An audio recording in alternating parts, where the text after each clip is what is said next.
होगा सुजाता पाल जी?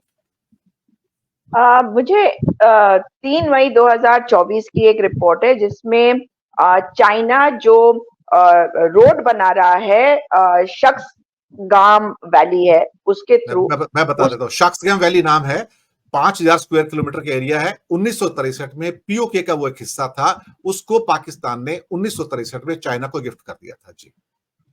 जी। तो वो भी पीओके का ही हिस्सा अभी भी माना जाता है। वो रोड बनाने के लिए उसका इस्तेमाल किया जा रहा नहीं है, नहीं नहीं लेकिन सुजाता जी, नहीं नहीं नहीं, वो चाइना के नक्शे में है।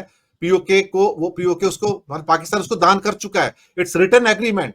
वो यस। पाकिस्तान का हिस्सा नहीं है, उनके मैप में भी हिस्सा नहीं है वो। नहीं नहीं, मैं ये कह रही हूँ कि वो भी पीओके का ही हिस्सा है ना, मतलब हिस्सा तो था। वो उन्होंने गिफ्ट किया, वो उनके बीच की अरेंजमेंट है। हमारा क्या एटीट्यूड होना चाहिए? जो एटीट्यूड पीओके के लिए वही शख्स गांव वैली के लिए होना चाहिए। लेकिन जो रोड्स बनाई जा रही है उसका कुछ हिस्सा शायद पीओके में से भी निकल रहा है, ऐसा मैंने सुना है। तो अगर ऐसा है तो हम किस चीज के बारे में बात कर रहे हैं, या हमारी सरकार जो है वो उसके बारे में सोचेगी? हम तो यही मानते हैं कि कश्मीर हमारे देश का अभिन्न अंग है और इसको हम मानते थे, मानते हैं, मानते रहेंगे। लेकिन ये विषय नहीं है। विषय चुनावों में भारत के जो मुद्दे हैं वो विषय है, क्योंकि 10 साल ये सरकार रही है, जो चाहे कर सकती थी। आपने देखा कि इन्होंने जो जो इनके एजेंडे में रहा है वो सारी चीजों को करा है। तो अब इन सारी बातों को करने का मतलब केवल ये है, मैंने पहले भी ये बात कहा कि लोग भले ही मजाक उड़ा रहे हैं लेकिन ये ध्यान भटकाने की कोशिश है। इसी वजह से मैंने कहा था कि जब ये बात करते हैं इधर उधर की, हमें बात करनी है अपने मुद्दों की। और हमारा मुद्दा है आज की महंगाई, बेरोजगारी और जो महिला सुरक्षा से जुड़ी बातें हैं, इनके समाधान का रोड मैप दिया है कांग्रेस पार्टी ने। और आप बार बार सुनेंगे टीवी चैनलों में भी कि किस तरह से ये बात करते हैं कि ये पैसा कहां से लाएंगे। अरे एक बात बताइए, खाद्य सुरक्षा अधिनियम जब हम लेके आए तो तभी तो तुम उसको आज आगे चला पा रहे हो ना। हमने पहला जो पूरा का पूरा 1 साल के लिए पास किया था कि लोगों को क्या दिया जाएगा, उसका 92,000 करोड़ का बिल तो आप ही के पास आया था ना 2015 में।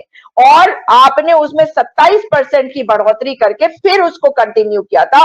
और आज आप कह रहे हैं कि हम 5 साल के लिए इसे और कंटिन्यू करेंगे। तो कांग्रेस पार्टी ने जो सिस्टम को बनाया उसके लिए पैसों का प्रावधान तब किया। अगर हम आज कहते हैं कि हम 10 किलो देंगे तो उसका प्रावधान किया जा सकता है। और बता रही हूं आपको, जब ये खाद्य ये जो फूड कॉर्पोरेशन ऑफ इंडिया से चावल और गेहूं खरीदा जाता है, तो मुझे पता है कि यहाँ की स्वयं सहायता समूह और आंगनबाड़ी बहनें उत्तराखंड की, ये कुछ इशू हुआ था तो तब मैंने वो पत्र देखे हैं जो केंद्र सरकार से उत्तराखंड की सरकार को आए थे, जिसमें बताया गया था कि एफसीआई के गोडाउन से जब आप खरीदेंगे तो आपको 2 रुपए और 3 रुपए में चावल और गेहूं मिलने वाला है। तो आप मुझे बताइए कि वो कैलकुलेशन करना कोई इतनी बड़ी बात नहीं है। 5 किलो आप पिछले 5 साल तक देते रहे, मतलब और आप कह रहे हैं कि जी हम 5 साल और देंगे। तो हम 10 किलो अगर देने की बात करें, हमारे पास पूरा का पूरा रोड मैप है। अगर हम कह रहे हैं कि 8,500 रुपए युवा न्याय के तहत पहली नौकरी पक्की में हम युवाओं को देंगे, तो हम केवल सरकारी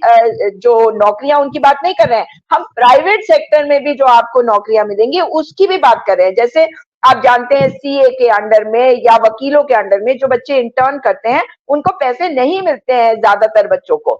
तो वो स्टाइपेंड जो उनको मिलना चाहिए, जो उनका अधिकार है, उसी का तो प्रावधान की बात कर रहे हैं हम।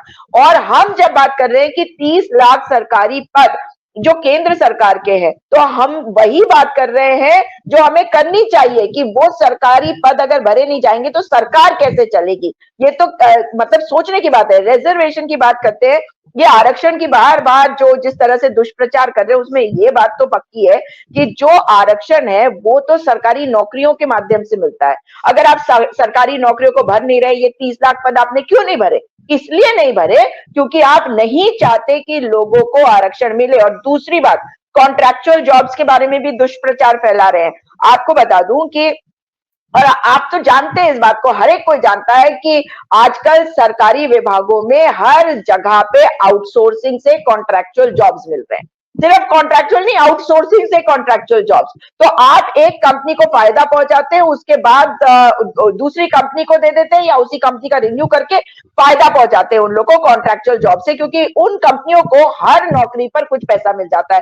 तो मुझे बताइए, अगर हम कहते हैं कि हम कॉन्ट्रैक्चुअल जॉब्स को जो हटाएंगे, तो इसमें कहां गलत कहते हैं? और जब हम टेंडरिंग की बात कर रहे हैं, हम कह रहे हैं कि भाई कोई भी काम है, कोई भी कॉन्ट्रैक्ट है, कॉन्ट्रैक्ट की बात कर रहे हैं जो टेंडरिंग प्रोसीजर से आएगा, आपकी मर्जी से नहीं आएगा, उसमें अगर हम कह रहे हैं कि हम रिजर्वेशन लाएंगे, मतलब हर व्यक्ति को एक अपॉर्चुनिटी मिलेगी कि वो काम ले सके। तो हम सच बोल रहे हैं जनता का ध्यान भटकाने के लिए।